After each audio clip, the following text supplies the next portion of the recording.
Hello, everyone. Mark with Kardavox Academy here, and today we have Lauren Babic with us, which is super exciting. Lauren, how you feeling? I feel great. Thank you for having me on your show and, kind of diving into some of the new songs. It's really good to be here. Yeah, I'm excited. We were talking a little bit about before we hit the record button, but it's kind of interesting to me because I got an email about the new single. And I was of course gonna do reaction on it, but I was like, you know what? Let's actually get you on the channel because I think that there's a lot to talk about with your voice. We were just before this talking about the fact that you're fairly versatile and the scream that you do, like that pukey fry, blah, blah, like I am terrible at that. I am not good at it. So I am excited to pick your brain, get some information from you about how you do it, the sensations. I know you did. I watched that video when you did it with Chris Lipe. Yeah. How long ago was that? Was it? Maybe like a year and a half ago, because we were filming like our vocal course at that time. So we did like all the fun little like mini videos with that. I think that was like a year and a half ago. Yeah. I remember watching that and I was like following along and I was like, yeah, I'm not good at it. You know what I mean? So, most of what I do is like, the false chordy, deep, like that sort of thing. So it's gonna be really fun talking to you about it. Now, we're talking about this. The single that you have has been out for 2 days, 3 days. It came out on the 28th, Friday. Yeah, on Friday. So we're just like a little past the weekend. So 2.5 business days. 2.5 has been out.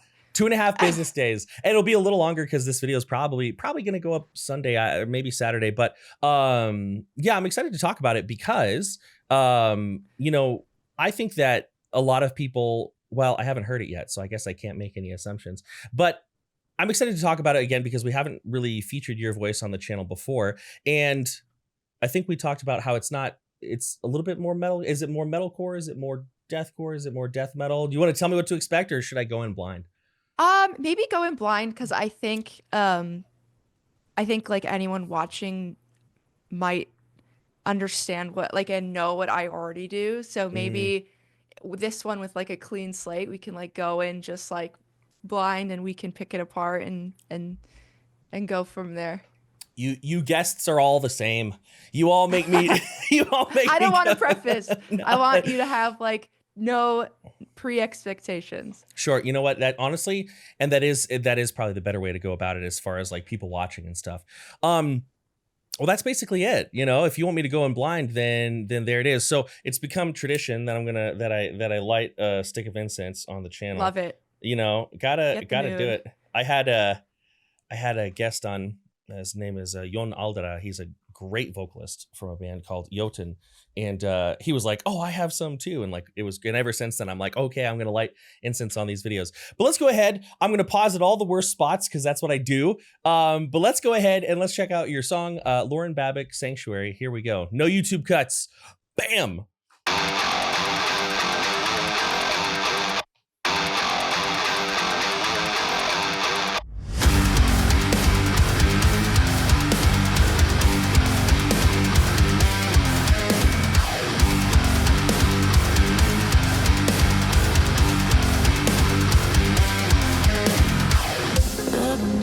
Always easy.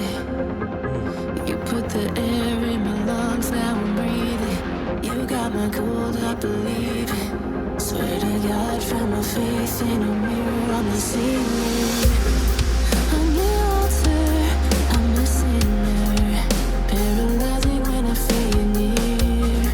Holy water, touching my skin. Oh, there's a pause. So I'm pausing it there. So a couple things I noticed that I really like so far. You're doing like when it comes to clean sing, obviously this is primarily a harsh vocal channel, but as somebody who clean sings a lot, cleans. Yeah, I know. It's such a funny term. I do cleans sometimes more than I wish I had to. You're doing a couple things that I really like, and I want to ask you about them. So, rather than I could do like a full bullet point, but I'll just ask you about the main one. This is a really cool stylistic choice. How at the end of your phrases, obviously I don't know this melody, but you're almost just exhaling the entire final word a couple times. Like there are a couple times where that final word doesn't even carry like much of a pitch. It's just like, you know, I don't know the melody, so I can't da da da da da da ha ha, and it's like super breathy, and it's a really it adds a lot of delicateness to it. Those types of little nuances, since you've been doing this vocal thing for a long time, how long have you been? Because you've been around for a long time. Yeah, You know? I mean, I started in 2009. I was like a baby, like, 17, 18. Like, Yeah. which is relatively late to start singing. I feel like a lot of people start when they're like younger, but I started in my late teens when I joined my first band. So it like I learned as I went. So it's been a while. Yeah. 2009. What was I don't even know. What was I doing in 2009? In 2009, I would have been starting my speech therapy undergrad. That's what I would have been doing. Yeah. Jeez, that's a long time ago.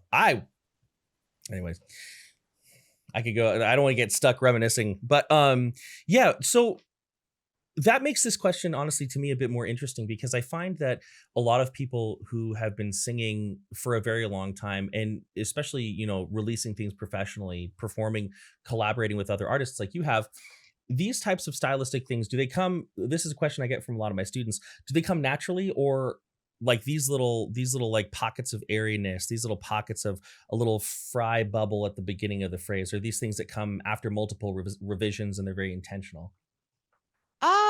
I think I can answer this in two parts because I listen to a lot of pop music, Mm-hmm. and I think just my love for that genre and also R&B, like I've always loved these like little fry moments, these little breathy moments that are way more intimate than, can be like super hard hitting when we hit like belting and Sure. like these big like open gritty singing moments. Mm-hmm. And it took me a long time to like accept this part of my voice and to actually Really? utilize it. Yeah, because for so long it was like, oh, I have to scream and I have to hit these big belt moments because if I do this, I'm like selling myself short or like I am holding back. And Mm-hmm. I think like that took a while to come to terms with because I knew I loved doing it and I was good at it.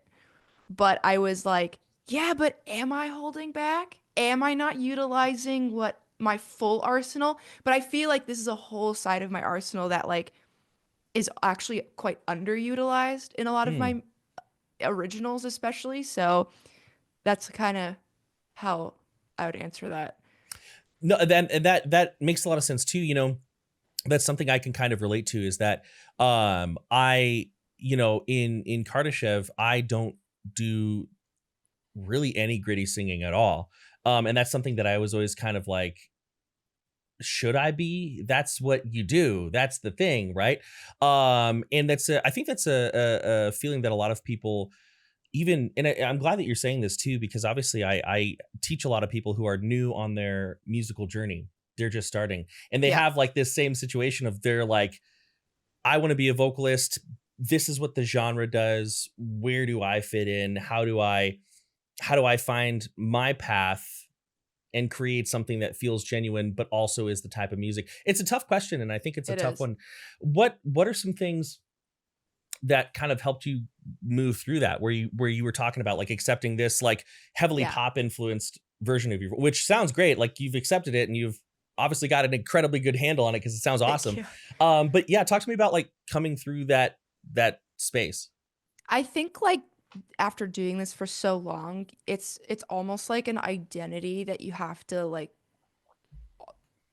accept, because when we're young, we want to be good and we're very self-conscious, and sometimes when we start our vocal journey, we listen to all these vocalists and it's like, I want to scream like Ollie Sykes. And it's like, well, and it can be a harsh reality because you're not going to sound like Ollie Sykes because you're not Ollie Sykes.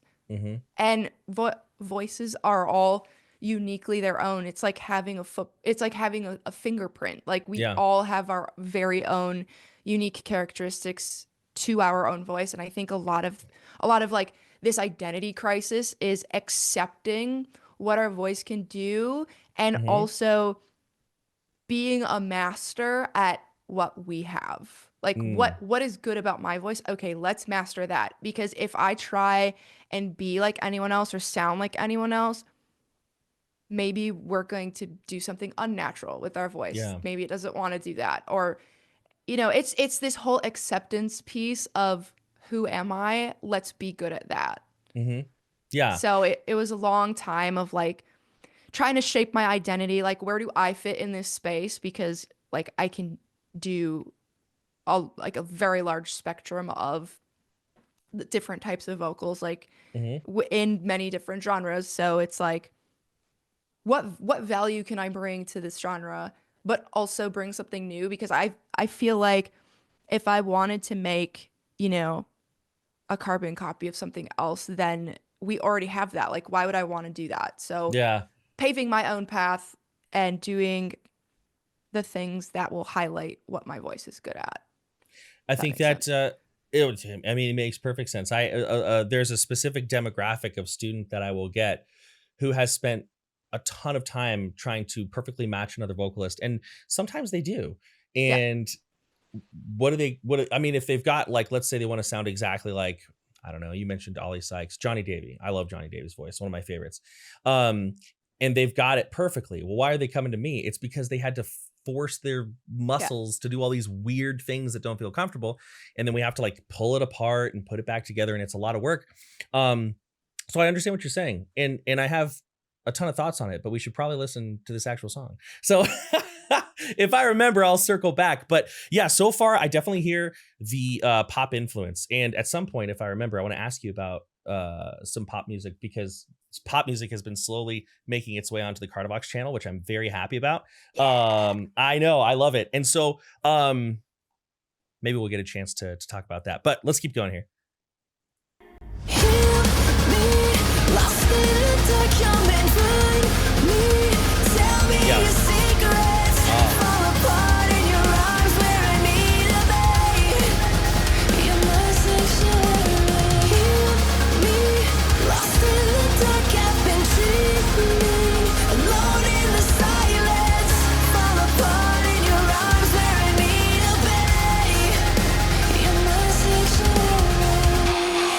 I'm already pausing it again because this is a really cool section, and this is something that I talk about a lot on my channel, and you're doing it super well.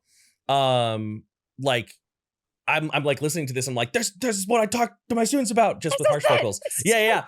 So the melody you're singing, very beautiful, very, very flowing, fairly followable, sing-alongable, right? But you've got a ton of nuance in your voice, soft and airy. Then you get some of that like twangy, like putting a little bit more voice into it. Then you darken the tone. Then you brighten the tone. They're like, and this is like a really good example of how oftentimes it's not just having a good melody. It's about having dynamics within a I don't want to say simple melody, because some people take simple as like as a insult, and it's not, but it's not. It's a great melody. It's an awesome hook, and it's full of dynamics, which is making it like, this is a spot that I feel like a lot of people, like, you know, we all have our song that we like go and we rewind, and we listen to it again. I think a lot of people will do it with this. So this is kind of a broad question, and I'm asking it intentionally broad, but talk to me about like your relationship with like vocal dynamics. Is it something that, you know what, you had an answer right at the ready, so I'm gonna let you go. I'm gonna let you go. That's like, I would say when it comes to like dynamics, like that is my thing. Like it's how my voice works too, because when I ebb and flow in like a whole phrase, my voice just naturally wants to, you know, pull back in moments and have like moments where I just sigh out of a phrase and then come in the next little moment with like a full supported chest voice. So sure, I think I've developed that over time with my experience singing live, because if I were to go just hit the same placement on every single word, every single moment, on every single phrase, that's how you like strain yourself. Mm-hmm. And if you're just not tapping into dynamics and intentional breath placement, Mm-hmm. that's a sure way to start blowing out your voice. And I intentionally, when it comes to songwriting specifically, I have the end game in mind. Like, okay, how would I do this live? How can I execute this comfortably live and make sure that I can execute what's on record in a live setting? Because I think a lot of the times when we go to the studio, it's like we do something really sick. And then all of a sudden you're at band practice and it's like, all right, it's time to practice this for the first time. Yeah. And then it's like, oh no. And then it's like wrong key, totally straining your voice, not keeping that in mind. So it's like, I think that comes with time, because when you like first get into it, like, you know, you want to go 1,000% all the time. But that's just not like that's not possible. Like, we need to intentionally songwrite so that you know, we can actually execute it live. And that and I've come to terms with that over time as well. Like, so with this song, I wanted to use the dynamics in my favor so that I can do it live even better. Yeah. So if that maybe answers that. No, that answers it extremely well. And I think it opens up a really interesting opportunity for conversation, which is, you know, using dynamics in your favor. Because one thing about me and the music that I make is we have been primarily a studio band for like 8 years. We played our first show in 8 years in October. Nice. We played at Euroblast. And I kind of felt some of the things that you were saying. Like, and we live in different countries, so we're spread out. So there was the band practice happened the day before. We all arrived in Germany. Okay. Oh, yeah. You know, and here we go. And I remember I wasn't thinking about it at the time, but I think that this is what's happening. And it's a very insightful thing you've pointed out, because it's offered me an ability to kind of reflect.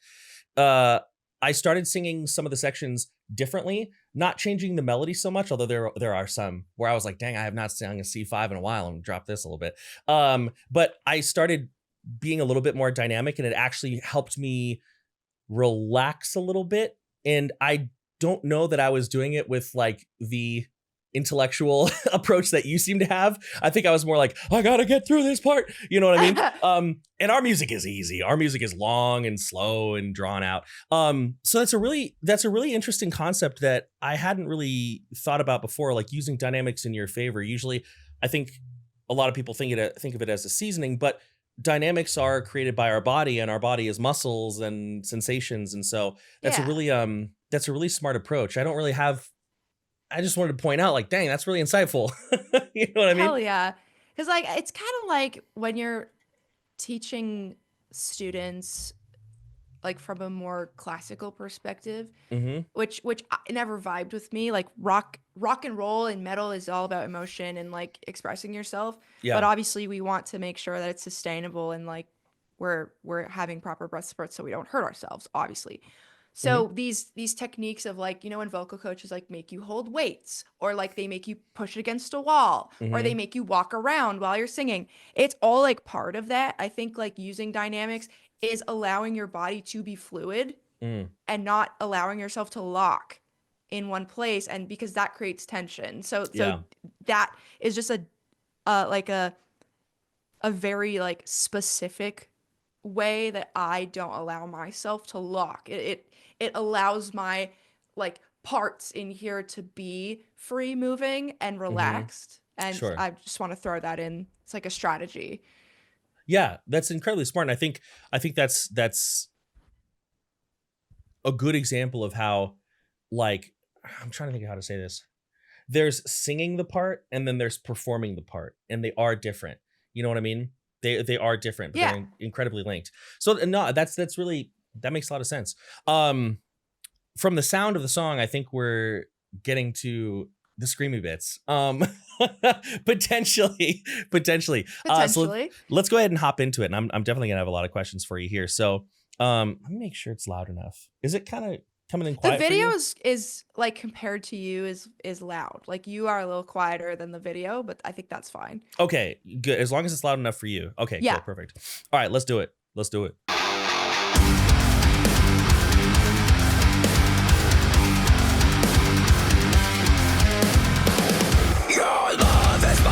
Yeah. Speaking in tongues, I surrender all of my sins till you take over my body. I'm on my knees, praying like you're my salvation.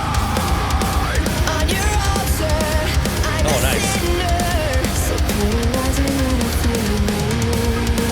Holy water, touching my skin, I am frozen. Heal me. Yeah, so let's talk about some of the screams. Yeah. So I just want to give you the floor.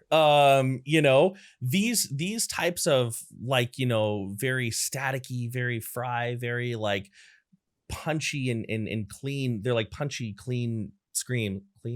That's a funny way to say it, right? But they have like a very, whereas false chord is often very, you know what I mean? Very clappy is a good word. So talk to me a little bit about, well, let's start here. Is this a scream you trained intentionally, or when you were way back in the day, like I'm going to do screams, is this kind of what came naturally to you? This is the one that comes naturally to me. Interesting. Like the whole false chords is something that I just like never clicked with. The whole like, like that. It Yeah. just it sounds terrible. It literally just sounds like I'm complaining, like, I gotta do my taxes. Like it just never vibed. And I can like mentally be like, okay, I understand how that would work, but it just doesn't for me. Sure. So what came naturally to me was using upper vocal compression, which is like I'm able to like seamlessly like do a chest belt and then go right into it, like like it's right up in that upper vocal compression. So I call it like a power fry because I think the way that we like conceptualize a fry scream, people think it's just like but Agreed. mine's nothing like that, and that's not how I learned either. So like I learned how to scream through belting and hitting that like vocal break right where your belt kind of like deteriorates, and that's why it's a little louder, but it's still on the grand scheme of things very quiet. Like it's not as loud and boisterous as like, an Alex Terrible, like, like it's not like that, because there's not a big air dump. Like it's very, very compressed, which is why like I used this style to do the long Chester scream in my video that I released like a couple weeks ago. So this is like my bread and butter, the most comfortable, because I can seamlessly go out of my belt, in and out, and go into the screaming and remove that pitch completely. So that's kind of that in a nutshell. And it falls in line with something I've noticed, and I'm not like making a claim here. I don't have like the data, but one thing I've just noticed through teaching is that like a lot of people who do like, and I'm familiar with the term power fry. I don't know how, like that was like the word. I don't know if it's the word anymore because the term's changed a lot. A lot of people who have like this, like we'll just call it a power fry now, scream, they often find it because it was very natural for them, and not always, but often they find it while doing other things. And in my experience, I have, even though I don't do this scream, I have taught people how to do it in using different methods. And I will say that the students who tend to pick up on it the quickest are the ones that have something already. And the students, whereas with false chord, I'm not saying it's easy, but like a lot of students can be like, I've never even sung Happy Birthday. And I'm like, well, good, because you don't need to. You know what I mean? You don't need to. Yeah, you don't need to. In deathcore. So let me ask you this then. I want to ask about that sense of constriction, because I think that is one of the most difficult things for people to wrap their head around. And I know for me, part of the reason that I suspect that this scream is not something I'm very strong at. I have like my days where I do it and I'm like, you know, I did it. yeah. And it sounds kind of like this, but I think for me, part of the reason is because I was very into back in the day, the clappy screams. And so I've trained my muscle memory to like bring in the epiglottis, to push those arytenoids closer to the base of it. And that gets me like this. But what it does not, what it's so hard for me to be like, no, epiglottis, you stay out of it. We're constricting a different way now. And so I'm curious, you know, to get from you, your like sort of sensory experience with how it feels to like ignite that scream, the onset of it. If you were to go from quiet, just, you know, into that scream, what would that constriction and onset feel like? If that question makes any sense. It's really like physically, it's very high up. So like, I think it's very similar, and it's so hard to pick apart your own scream. Yeah, it is. Yeah. Like when I was working with Chris, he was like, "Oh, you're doing this," and I was like, "Oh, I am, I guess." Like it's really hard to like deconstruct it, but the sensation's quite high. Like when we do false chords, it's very like clappy, flappy. Like all these big things are moving like down here, but because it's such, I call it a valve. It's like, sure, like when we belt, hey, yeah, and we like kind of like use that upper palate, like that soft palate up here when we sing and belt, and I scrunch my nose and it's like, hey, yeah, it's very high and very forward, and it's just like this little grain, like sad violin up here, you know? Sure. Yeah. And it's really, and some people, it's really hard to like wear though, like where. So that's why the whole like gag reflex thing, or like the Bart Simpson thing. Yeah. Is like like sometimes that mental picture like clicks with people, because a lot of the time, like this power fry, it's very like, how do I get there? Like, oh, we're talking about squeaky door and stuff. That to me doesn't make sense. Like how to go from a squeaky door to yeah, and it's very high up here, and it's almost like that forward resonance that you get when you're belting. Hey, yeah! It's like kind of in that same area. Yeah. So let me ask you this. Now, this is something I've asked a bunch of guests on the channel to do, and it's kind of, well, you slide in and out of screams from cleans all the time, so actually this might not be too difficult for you at all. I should probably be like actually on my mic. But one thing that I will have a lot of students do, and I will do even myself sometimes, is I'll start scream and then I'll slowly switch the scream with my clean voice. Yeah. So that I can hear what the vocal tract positioning is. But what I don't do is switch into a nice clean voice. You know what I mean? So that's how, you know, before I started teaching, I was like, I should probably deconstruct what I do. And that's how I came up with like this sort of Kermit the Frog for the lows. Cause I was like, interesting. Yeah. Cool. I was like, Miss Piggy and I have a very tumultuous relationship, you know, and that's really what made me realize, oh, okay. So if you were to do that with like your most comfortable, the fry you were just explaining, and you were to switch, what sound would the position of your vocal tract generate? Is a question. Okay, that I let's have. just try it. Like, it's like a yeah. Oh, but I am definitely. It's not like overcompensated like Bart Simpson. Like it's not that forward. I think that's like kind of overshooting, but that's the closest thing is like, I'm Bart Simpson. Like, does that make sense? It does. It's like very snarly, like very forward, and it finding that like balance between like not doing this like old man, like that's the difference. Yes, is we're not doing old man. It's Bart, and there's a big difference between and big. Yeah. And I think that second one, like old man, is Mhm. sitting in kind of like our danger area, which is Agreed. like right where our true folds are, which is like Mhm. really not what we want to be doing, because that's a perfect way to like start coughing or like Yeah. get that burning. Yeah. So it's above that. And I always say like raise it, push it up. Mhm. Snarl, like mousy, like it's almost like a mousy thing, if that makes Yeah. sense. It totally does. And that's, I think that's a really important distinction, is that, you know, that's the difficulty. And I have used those like pick up a heavy box things. I have used those to some success with students, but yeah, you have to learn how to compress supraglottal tissues above without Yeah. taking the vocal cords. So like, you know, like Yeah. I use like bad anime voice actor. Like we don't want to be like, you know, I challenge you to a duel, sensei. Yeah. We don't want to do that. We want to be, I challenge you to a duel, sense. And see, hear that difference?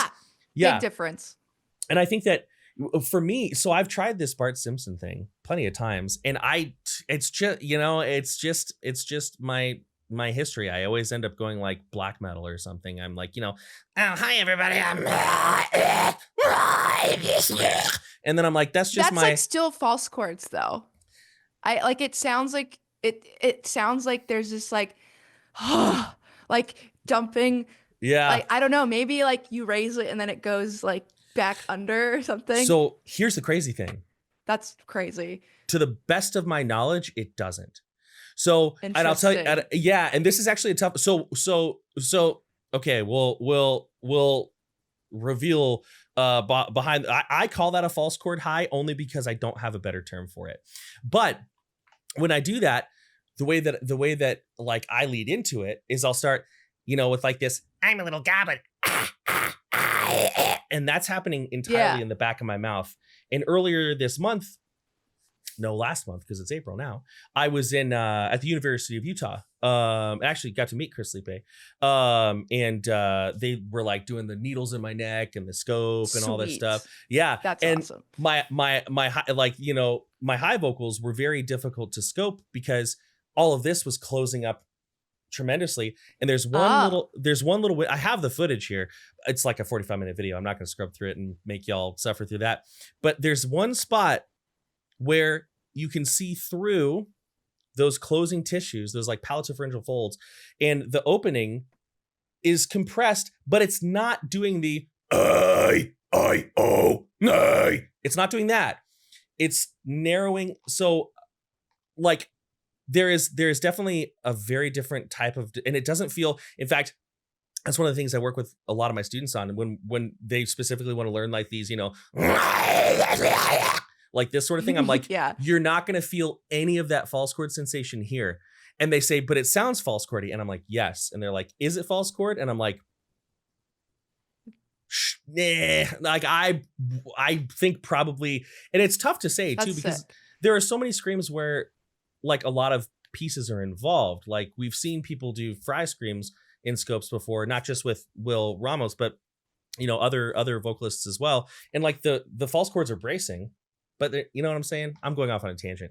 But it's interesting how many different ways we can use the same parts of the body to create new sounds. Yeah. You know what I mean? It's wild. And I think that this is one that you've got down, like you've been doing it forever, but it just sounds like the consistency of tone and like I feel like if you were to like zoom in on the waveform of you like doing these fry screams, it would be very perfect. Like, yeah, like know? Looking at waves when I track, everything is very much like consistent volume.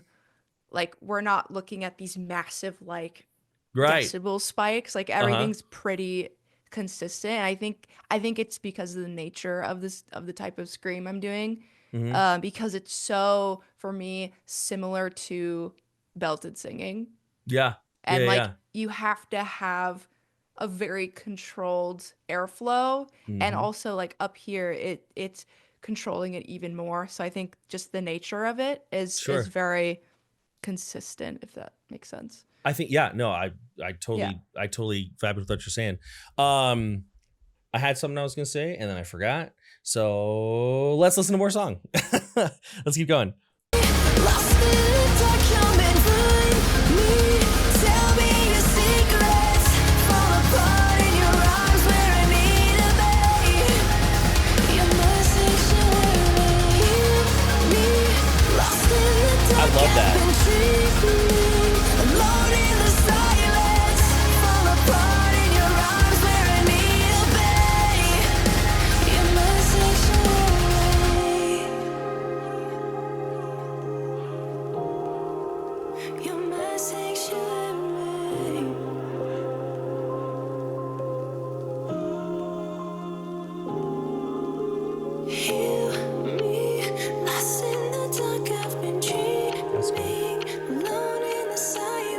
fall apart in your arms where I need to be. You're my sanctuary. Yeah.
You're doing some cool shit in that outro.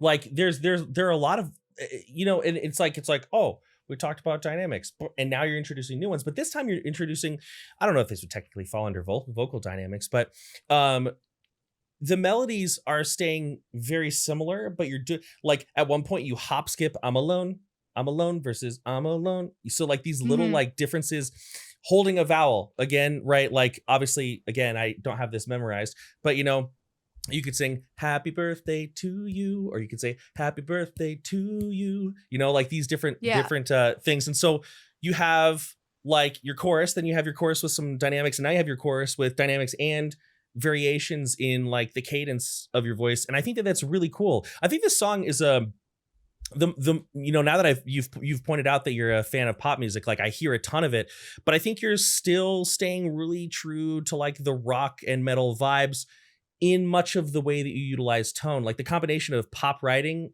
and rock tone is a good fusion, and fusion can be tricky. It is. There are a lot of Kardashev songs that nobody has ever heard because we're like, let's mix these two genres, and then we're like, bleh, and we, you know what I mean? So yeah, that's really just an observation more than a question. But like, there's a lot of really cool intentionality with the spots where you decide to add a little bit of spice, but you never like dump it and overload that spice. It's really interesting, and I love. You know, give me any song that has like an outro that opens up instrumentally a little bit, and I'm like, sold, purchased, bought. You know what I mean? But yeah, there's. I want to formulate that observation into a question, but I'm having trouble because I'm just like, dang, that was cool. You know what I mean? Yeah. Talk to me about. You know, this is a great question. Because not only are you a vocalist, but you're a songwriter, of course, right? What's your like process for writing a vocal line? Do you need all the instrumentals done first? Do you start and the instrumentals go around it? Do you do what I do and like hiss at everybody and sit in a dark room and like somebody knocks on the door and you're like, get back? Talk to me about touch it. Exactly. Yeah, it's evolved over time because like my roots kind of come from like the very progressive math metal, like Protest the Hero, like Mars Volta, Avenged Sevenfold, where it's very guitar centric. So like I think it started with like, okay, we wrote this riff salad, try and put your vocals on it, and that's the song. So that's kind of how you know, for a decade Red Handed Denial would write our songs. It was very guitar centric, very that first vocals second. And I think it depends on just your goals and your intentions. Like, what do you want this song to be? Or like, what do you want the vibe to be? What genre are you in? Because a lot of the time, you know, metal is like very instrumental driven because you want every person and their skill set to shine as much as the vocalist. So I think that's why vocals are a lot of the time mixed very quiet. Too quiet in my taste. And in pop music, it's vocals down. So we write our hooks, we write our melodies like vocally, and then we want the instrumental to hold the vocal because the vocal is the star. So doing metal but pop metal metal pop, it's like, okay, how do we ride that line of the vocal is the star, but we want cool shit happening to be surrounding the vocals. So that's why in my songs, like the vocals are mixed very loud, like for a metal song, because it's very vocally centric. And I always, like for my solo stuff, I'm a sucker for a melody. I want hooks. I want things that are like earworms. So my priority and like how I'm fulfilled as a songwriter is very much, I want you to be singing this chorus in your sleep. Yeah. So, which is why like you're not gonna get like the breakdown build up and then the breakdown and then the blah, or like, you know, like that's not gonna be in all my songs. Sure. Because that's not my priority when I songwrite. Which breakdowns are fucking cool. Yeah. We all love breakdowns and we love like pissed riffs. Like we love that. But that's not what I'm trying to do. Like I'm trying to intentionally fuse two genres together that I think fit quite well together. But sure, it's riding that line of like, how can we make the vocal the star, but also have really tasteful things around it, but are still metal, if that makes any sense. Yeah. Do you think that, like, this is going to maybe seem like a dumb question, but do you think that a lot of the ability to do that comes with experience, or do you often find yourselves, and this, like when I say this, I think somebody in some people watching will think I'm saying something bad and I'm not. Or do you find that there is a formula to follow? And I'll put Kardashev out there first.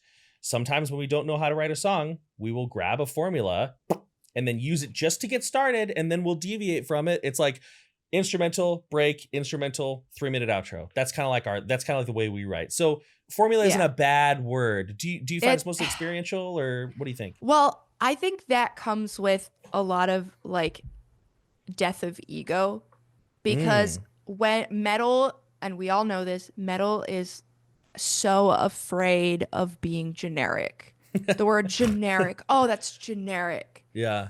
And I think a lot of like, it's a stigma, like, oh, if it's mainstream, it's boring and simple. I know. Yeah, but we're singing Michael Jackson songs 40, 50 years later. And you know, we're singing Stevie Wonder songs still. We're singing Beatles songs still. And I think when it, at the core of anything, a good song is something that people will remember and follow and be able to remember after one listen. And I'm no stranger to writing a 7-minute magnum opus with like no repeating parts, which is super cool. There is a place for that. And I've been there and I love doing that. It's so fun for me. But like a riff salad song, like I'm not looking to write 10 riff salad songs. Like I think we're so afraid in this metal genre of like, this is just the intro, verse, pre-chorus, chorus formula, and that means you've dumbed yourself down. And I think, you know, pop is easy to make.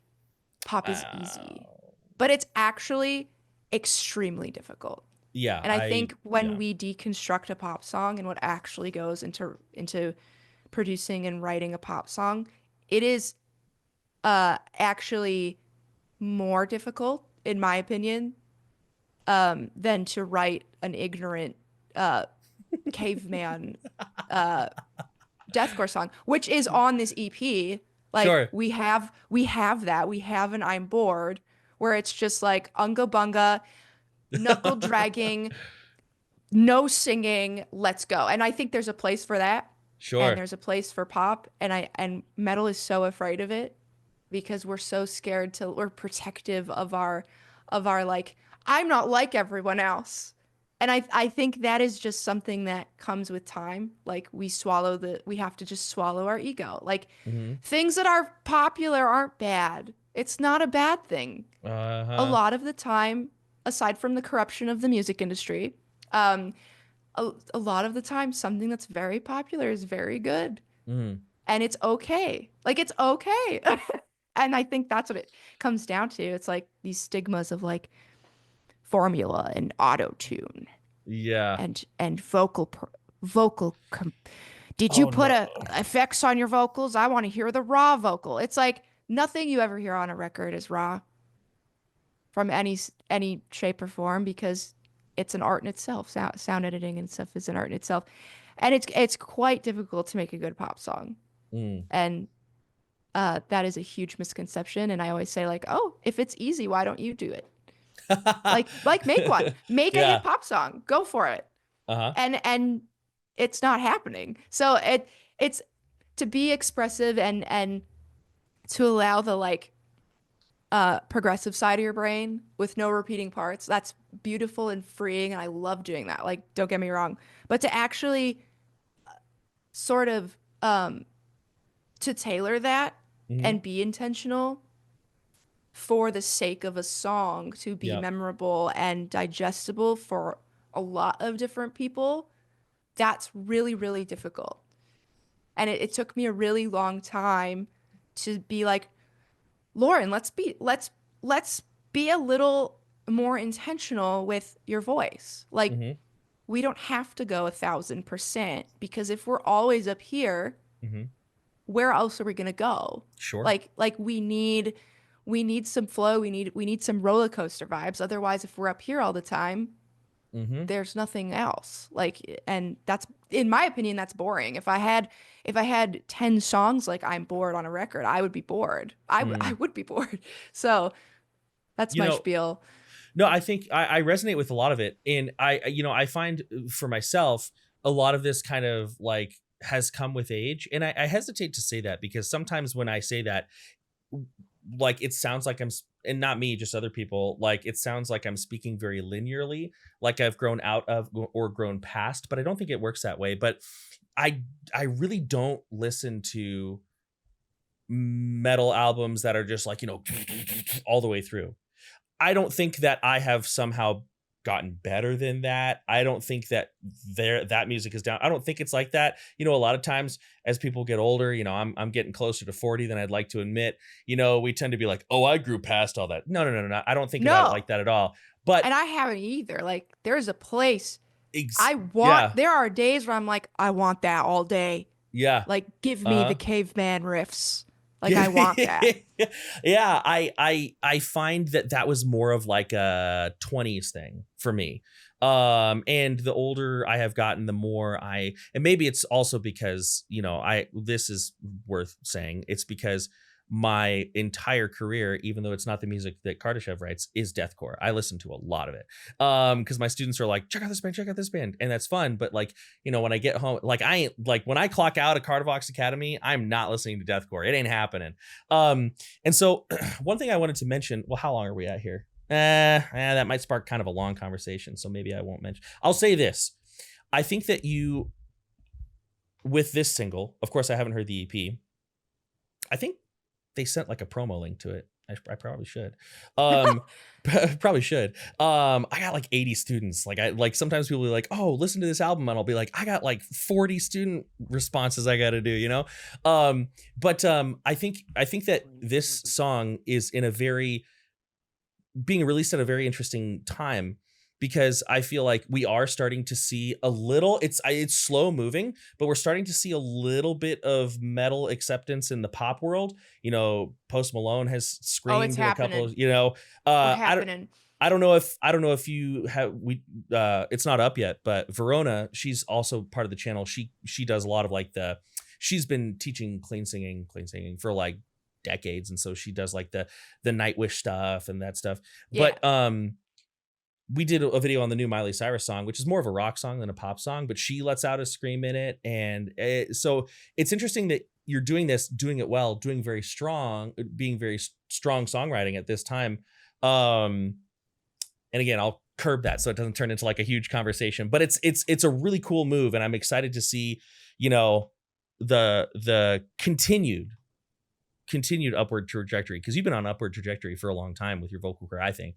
Thank you. I think it's going to just I you hope know? so. I mean, it's because like I've been very like hard-headed about signing with a label. Like Mm, I mm, think I've played my life on hard mode a little bit because, sure. to have like a massive financial backing with the major labels is you kind of like give yourself a little bit of a kickstart, uh, Mm, and could be a massive kickstart when you have a massive financial backing. So like this whole time I've done it all independently, paid for everything myself, and I don't have thousands of dollars to pump into like ads and press. So I've done it the very like grassroots way.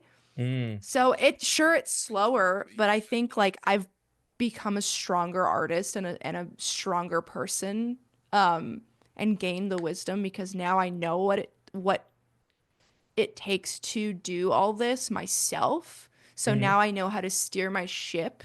Because I think if I were to have signed something in my early 20s, I wouldn't have had the wisdom or the foresight to be like, hey, I'm being taken advantage of. Or like, I now don't own my music. And, mm-hmm, you're kind of giving your art to people who don't necessarily know who you are as a person or an artist. So mm, I've gained a lot of wisdom over time. So I hope now that I have um this like DIY like self-made background, I think if a label were to come along and like understand who I am mm-hmm, and be like, "Hey, we love this. We're on board.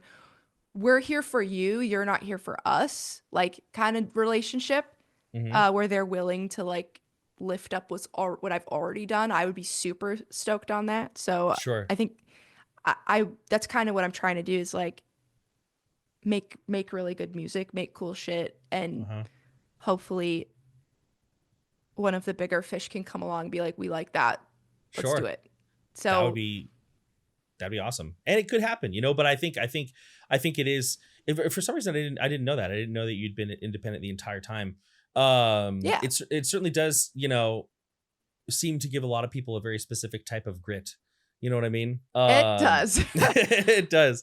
It does. Well, I I've taken an hour of your time. I know you said you blocked off more than that, which I appreciate. But that's pretty extensive. I think this is actually one of the more like every one of these videos we've done it turns out great. I'm proud of every single one. This one I think has a certain insightfulness that I really hope people latch onto. Hell yeah. It's been a lot of fun. It's been a lot of fun to not only talk about your vocal technique, but to talk about your approach, your relationship with your voice, your like goals. I think this would be really helpful for a lot of like newer upcoming artists because of the way Yeah. that you've done it and the way that you write and your experience. But let's do this. Let's end on this. A lot of my audience is already familiar with you, but there are always people who are brand new. So talk to people about just yourself real quick. Just you say removal of ego, bring the ego back in. Tell everybody how cool you are. Well, I guess I don't know. I'm a singer from. I'm Canadian. I'm from Toronto Mhm, originally. I'm now living in Nashville. I've been in a band called Red Handed Denial for a very long time, mhm. like progressive shreddy metalcore. Um, I've put out over 200 songs, like originals, Jesus. covers, features, like anything that my voice has been on. There's over 200 things that you can find on Spotify, which is like astronomical. Like looking back, I've over time had the privilege of like being able to tour across Canada, the United States, all of Europe, the UK. Mhm, Um, I've worked with big video game companies like Riot Games, mhm, League of mhm. Legends, Yep. uh, Gearbox for Remnant 2. So it's been an incredible journey so far. Like I have my eggs in many baskets. So it's cool to hear like where people find me because it's in a lot of different places. Mhm, And I also have done a lot of covers in my life and taking taking pop songs and turning them into metal. And I guess the biggest takeaway of this is like I I want to challenge people to look outside their comfort zone mhm, and and bring in people who don't listen to metal but also have people who do listen to metal appreciate the more melodic side and the simplicity of a good melody and how like wonderful that can be too. So that's kind of like the big takeaway is like my sort of like mantra or like mission statement of me as an artist is just like inclusivity, I guess, like not being within the confines of any sort of boundary or genre and allowing everybody in, because I think metal as a genre and all the 100 million subgenres that are under the metal umbrella, I think it can get very gatekeepy sometimes, and it's like, oh, this isn't this, or like this isn't that, and I that is something that I don't subscribe to. I think being very fluid with the music you make is very beautiful, because it allows you to be extra creative in that way. So that's kind of me in a nutshell. I'm glad that you went into that detail, because the one downside to these co-reactions is it focuses on you as a song versus you as a career. And so there's a lot to know about what you've done. So I'm glad you went into that detail, because there really is a lot that you've been involved in. And then remind me, this I might not be correct on. Is it true that you do currently, or did one point, take vocal students as well? Yeah. I did. And I was doing them through my Patreon, and because things during the pandemic, I started like making covers and stuff, it got very busy. I'm actually just now again taking very select few students. I haven't really marketed that yet, but I have a few. I wouldn't even call them students. They're actually like in bands that are like active bands. The vocalists are kind of coming to me now, seeking like coaching for live purposes, for studio purposes, kind of like a consult in a consult way. Like I haven't taken on a lot of beginners in a while, but I'm getting back into it. It because things have been so busy, and I made the chorus with Chris, and that was kind of like a one-stop shop, like point everyone there. But I'm starting to get into the private one-on-ones again, which has been really nice. I think I've been missing that. Yeah, it's a lot. I mean, I do a lot of it. So, well, as you do that, people watching this video, that's potentially an option for you. And if ever you wanna, trade some techniques, I'll show you some false chord stuff, you show me some pride stuff. I'd be super into that. I've been doing a lot of that recently, reaching out to other coaches. Like I just talked with the tradesies. The tradesies, yeah. I've done that with like Mateos Sibila from Sibila Extreme Vocals. I just did that earlier this week with I can't remember his first name. I'm so sorry. There's this guy who does lessons for now exclusively in German, Screamistry, and it's really cool, because even though I've gotten to the point where I teach very well, I'm very comfortable teaching, there's always something I don't know, and there's always something. I've never met another vocal coach in the extreme world where there wasn't an opportunity for exchange. There was like, oh, I've been doing this forever and I didn't know that. And they're like, I've been doing this forever and I didn't know that. So anyway, thank you so much for being on the channel. This was super fun. Sanctuary is a great song. Very excited for the future. And that's all I got. So hell yeah. Let's go. Thank you for having me on the channel. No problem. And as always, I forgot what I was going to say. So what was it? You know what? I'm going to leave that in there. So they're going to be like, Mark, what were we going to say? I don't know. Thank you all for being here. Many thanks. Much love. I'm out. All right, cool. What the fuck was I going to say? God damn it. I don't know. I do that shit all the time. All right, let me stop recording.